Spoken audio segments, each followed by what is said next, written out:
ಕೆಲಸ ಅರಿಸಿ ಬೇರೆ ಬೇರೆ ಕಡೆ ವಾಸವಿರುವ ಜನರು ಲೋಕಸಭೆ ಚುನಾವಣೆ ಹಿನ್ನೆಲೆಯಲ್ಲಿ ಮತದಾರರು ತಮ್ಮ ಊರುಗಳಿಗೆ ಹೋಗಿ ತಮ್ಮ ಅಮೂಲ್ಯವಾದ ಮತವನ್ನು ಚಲಾಯಿಸಿ ವಾಪಸ್ ಅವರ ಕೆಲಸದ ಸ್ಥಳಗಳಿಗೆ ತಲುಪಲು ರೈಲ್ವೆ ಇಲಾಖೆಯವರು ವಿಶೇಷ ರೈಲುಗಳ ವ್ಯವಸ್ಥೆ ಕಲ್ಪಿಸಿರುವುದು ಶ್ಲಾಘನೀಯವಾಗಿದೆ.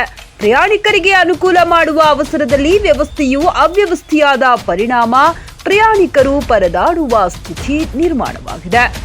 ಹೌದು, ಹುಬ್ಬಳ್ಳಿಯಿಂದ ಬೆಂಗಳೂರಿಗೆ ಹೊರಡುವ ವಿಶೇಷ ಟ್ರೈನ್ ನಂಬರ್ 072392 ಮೇ 7ರಂದು ಬಿಡಲಾಗಿತ್ತು. ಹುಬ್ಬಳ್ಳಿ ರೈಲ್ವೆ ನಿಲ್ದಾಣದಿಂದ ಸರಿಯಾಗಿ ರಾತ್ರಿ 8:25ಕ್ಕೆ ಹೊರಡಬೇಕಾಗಿದ್ದ ರೈಲು 8:45ಕ್ಕೆ ಬಿಟ್ಟಿದೆ.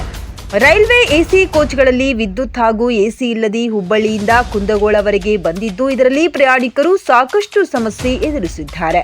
ಕೊನೆಗೆ ಬೇಸತ್ತು ಕುಂದಗೋಳ ರೈಲ್ವೆ ನಿಲ್ದಾಣದಲ್ಲಿ ಸುಮಾರು 9:45ರಿಂದ 10 ಗಂಟೆ ತಲುಪಿದ್ದು, ಪ್ರಯಾಣಿಕರು ಆಕ್ರೋಶಗೊಂಡು ಚೈನ್ ಜಗ್ಗಿ ನಿಲ್ಲಿಸಿದ್ದಾರೆ. ಹುಬ್ಬಳ್ಳಿಯಿಂದ ಬರುವ ಮೊದಲ ಸ್ಟೇಷನ್ ಕುಂದಗೋಳಕ್ಕೆ ಬರುವುದರೊಳಗೆ ಸರಿಯಾಗಿ ಚಾಲನೆಯಾಗದೆ ಮಾರ್ಗ ಮಧ್ಯದಲ್ಲಿ 2 ಬಾರಿ ನಿಂತಿತ್ತು. ನಂತರ ಕುಂದಗೋಳ ರೈಲ್ವೆ ಸ್ಟೇಷನ್ ಬಂದು ನಿಂತಿದ್ದು, ಇದರಲ್ಲಿರುವ M1, M2, M3 ಎಸಿ ಕೋಚ್ಗಳು ಸರಿಯಾಗಿ ಕೆಲಸ ನಿರ್ವಹಣೆ ಮಾಡದೆ ಪ್ರಯಾಣಿಕರಿಗೆ ತೊಂದರೆಯಾಗಿ ವಯಸ್ಸಾದ ವೃದ್ಧರಿಗೆ ಹಾಗೂ ಮಹಿಳೆಯರಿಗೆ ತೊಂದರೆಯಾಗುತ್ತಿದೆ.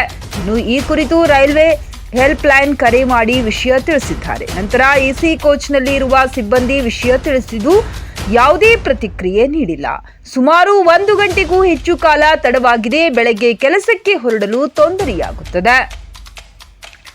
ಪ್ರಯಾಣಿಕರು ಊಟ ನಿದ್ರೆ ಇಲ್ಲದೆ ಪರದಾಡುವ ಪರಿಸ್ಥಿತಿ ನಿರ್ಮಾಣವಾಗಿದೆ ಎಂದು ಕಾರ್ತಿಕ್ ಜೋಶಿ ಎಂಬ ಪ್ರಯಾಣಿಕರು ನಮ್ಮ ಚಾನೆಲ್ಗೆ ವಿಡಿಯೋ ಕಳುಹಿಸಿ ದೂರವಾಣಿ ಮೂಲಕ ಸಂಪರ್ಕಿಸಿ ಮಾಹಿತಿಯನ್ನು ನೀಡಿದ್ದಾರೆ. ಒಟ್ಟಿನಲ್ಲಿ ಇದಕ್ಕೆ ಸಂಬಂಧಪಟ್ಟ ರೈಲ್ವೆ ಇಲಾಖೆಯ ಅಧಿಕಾರಿಗಳು ಈ ಬಗ್ಗೆ ಗಮನ ಹರಿಸಿ ಪ್ರಯಾಣಿಕರಿಗೆ ಸೂಕ್ತ ವ್ಯವಸ್ಥೆ ಕಲ್ಪಿಸಬೇಕು ಎಂಬುದು ನಮ್ಮ ಆಶಯ.